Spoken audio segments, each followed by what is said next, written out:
Trump না জিতলে তৃতীয় বিশ্বযুদ্ধ হবে হুঙ্কার।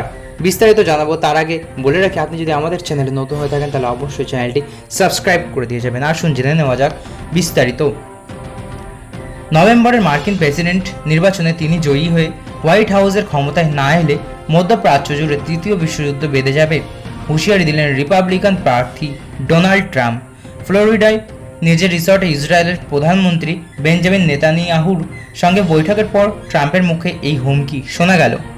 প্রাক্তন মার্কিন প্রেসিডেন্ট বলেন, আমি যদি আমেরিকার ক্ষমতায় না আসি তাহলে মধ্যপ্রাচ্যে বড় ধরনের যুদ্ধ বাঁধবে, হয়তো তৃতীয় বিশ্বযুদ্ধ দেখা যাবে।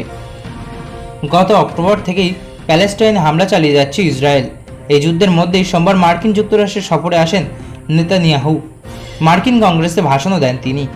সেখানে ইসরায়েলের প্রধানমন্ত্রী সাফ জানিয়ে দেন, হামাসকে নির্মূল না করা পর্যন্ত গাজা যুদ্ধ চলবে।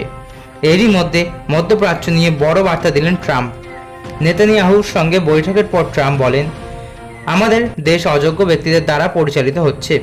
ডেমোক্র্যাটদের সমালোচনা করে তার মন্তব্য, আগামী প্রেসিডেন্ট নির্বাচনে আমরা যদি জয়ী হই তাহলে সবকিছু ঠিকঠাক থাকবে, যদি এর বিপরীত ঘটনা ঘটে তাহলে মধ্যপ্রাচ্যে বড় যুদ্ধ হবে, হতে পারে একটা তৃতীয় বিশ্বযুদ্ধ। প্রচারে নেমে রিপাবলিকান প্রার্থী মধ্যপ্রাচ্যে শান্তি ফিরিয়ে আনার বিষয়টিতে জোর দিয়েছেন। কিন্তু ট্রাম্প নেতানিয়াহু বৈঠকে যে সুর শোনা গিয়েছে, কমলা হ্যারিসের সঙ্গে ইসরায়েলের প্রধানমন্ত্রী বৈঠকের প্রসঙ্গ ছিল এর পুরো বিপরীত। প্রসঙ্গত বলে রাখি, প্রেসিডেন্ট পদে মনোনয়ন জমা দিয়েছেন কমলা হ্যারিস, যেখান থেকে সরে গিয়েছিলেন বাইডেন। মার্কিন প্রেসিডেন্ট নির্বাচনে মনোনয়ন জমা দিয়েছেন ডেমোক্র্যাট প্রার্থী কমলা হ্যারিস। শনিবার সামাজিক মাধ্যমে একটি ছবি পোস্ট করে প্রেসিডেন্ট নির্বাচনে মনোনয়ন জমা দেওয়ার কথা নিজেই জানিয়েছিলেন ভারতীয় বংশোদ্ভূত ডেমোক্র্যাট নেত্রী। সামাজিক মাধ্যমে কমলা লিখেছেন, আজ আমি আনুষ্ঠানিকভাবে মার্কিন যুক্তরাষ্ট্রের প্রেসিডেন্ট পদপ্রার্থী হিসেবে মনোনয়নে স্বাক্ষর করেছি। প্রতিটি ভোট পাওয়ার জন্য কঠোর পরিশ্রম করব। আমি আশাবাদী নভেম্বরে আমাদের দলই জয়ী হবে। মার্কিন প্রেসিডেন্ট পদের নির্বাচনের লড়াই থেকে জো বাইডেন সরে দাঁড়িয়েছেন আগেই। এরপরই ডেমোক্র্যাটদের প্রেসিডেন্ট পদপ্রার্থী হিসেবে কমলা হ্যারিসের নামই ঘোষণা করেছেন মার্কিন স্পিকার ন্যান্সি পেলোসি। সেই কমলা হ্যারিসের সাথেই ওভাল অফিসে নেতাহুর সঙ্গে সাক্ষাৎ করেন।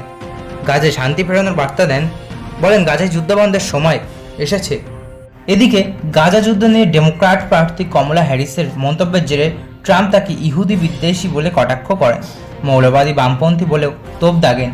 ট্রাম্প বলেন, কমলার স্বামী ইহুদি হলেও তিনি ইহুদিদের পছন্দ করেন না, তিনি ইসরায়েলকেও পছন্দ করেন না, তার এই মানসিকতার পরিবর্তন হবে না।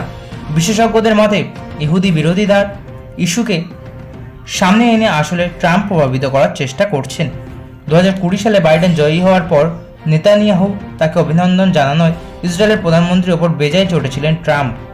এই ক্ষোভের কারণে 7 অক্টোবর ইসরায়েলের হামাসের হামলার পর তেল আবিবের প্রতিরক্ষা ব্যবস্থার চরম সমালোচনা করেন ট্রাম্প।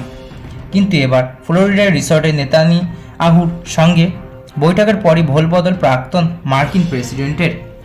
নেতানিয়াহুর সঙ্গে সাক্ষাতের পর ট্রাম্প জানান, তাদের দুজনের সম্পর্ক দুর্দান্ত। পুরনো তিক্ততা ভুলে ইসরায়েলের প্রধানমন্ত্রীর দিকে বন্ধুত্বের হাত বাড়িয়ে দিলেন তিনি। বিশেষজ্ঞদের মতে প্যালেস্টাইন বিরোধীদের সমর্থন পেতেই এমন অবস্থান ট্রাম্পের।